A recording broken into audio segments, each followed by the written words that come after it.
I love you all, but you'll have to forgive me. I've lost my voice in screaming and lamentation this weekend, and I have lost my mind sometime earlier this year, so I have to read.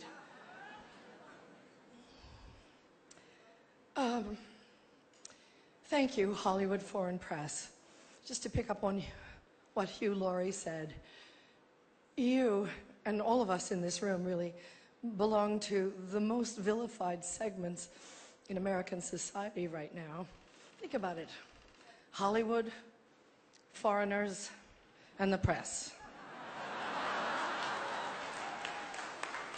But who are we? And you know, what is Hollywood anyway? It's just a bunch of people from other places. I was born and raised and educated in the public schools of New Jersey. Viola was born in a sharecropper's cabin in South Carolina, came up in Central Falls, Rhode Island. Sarah Paulson was born in Florida, raised by a single mom in Brooklyn. Sarah Jessica Parker was one of 7 or 8 kids from Ohio. Amy Adams was born in Vicenza, Veneto, Italy.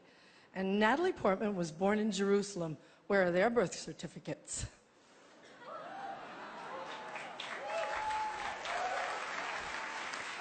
And the beautiful Ruth Nega was born in Addis Ababa, Ethiopia, raised in Ireland, I do believe.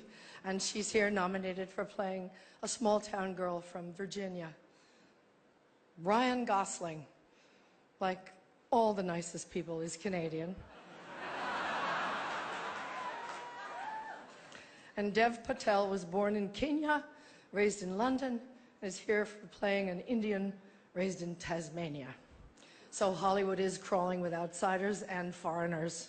And if we kick them all out, you'll have nothing to watch but football and mixed martial arts, which are not the arts.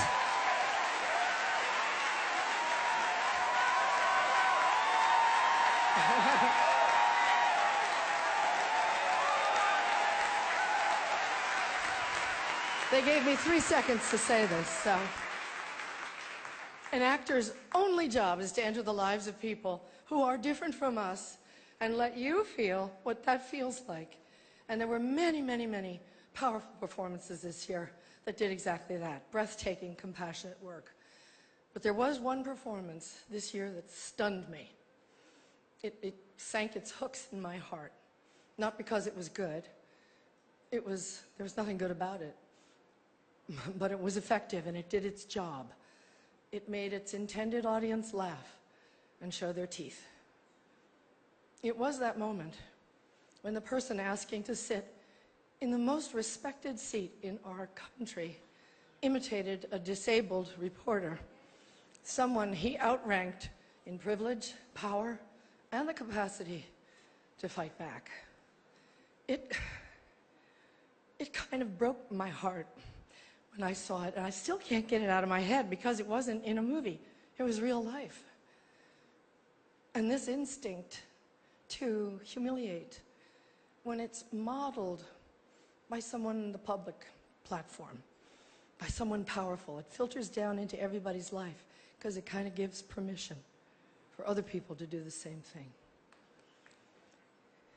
Disrespect invites disrespect. Violence incites violence. When the powerful use their position to bully others, we all lose. Okay, go up with that thing. Okay, this brings me to the press. We need the principled press to hold power to account, to call them on the carpet for every outrage.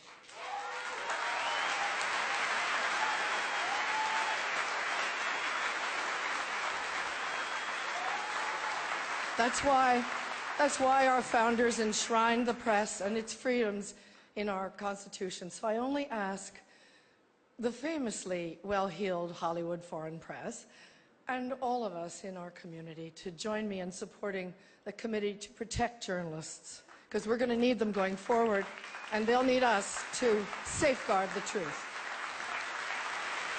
One more thing.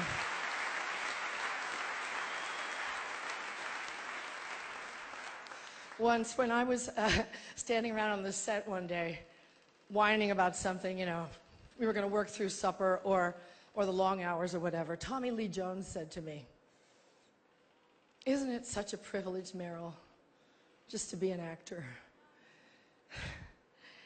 Yeah, it is, and we have to remind each other of the privilege and the responsibility of the act of empathy.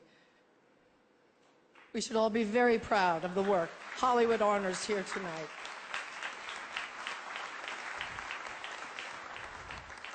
As my friend, the dear departed Princess Leia, said to me once, "Take your broken heart, make it into art." Thank you for it.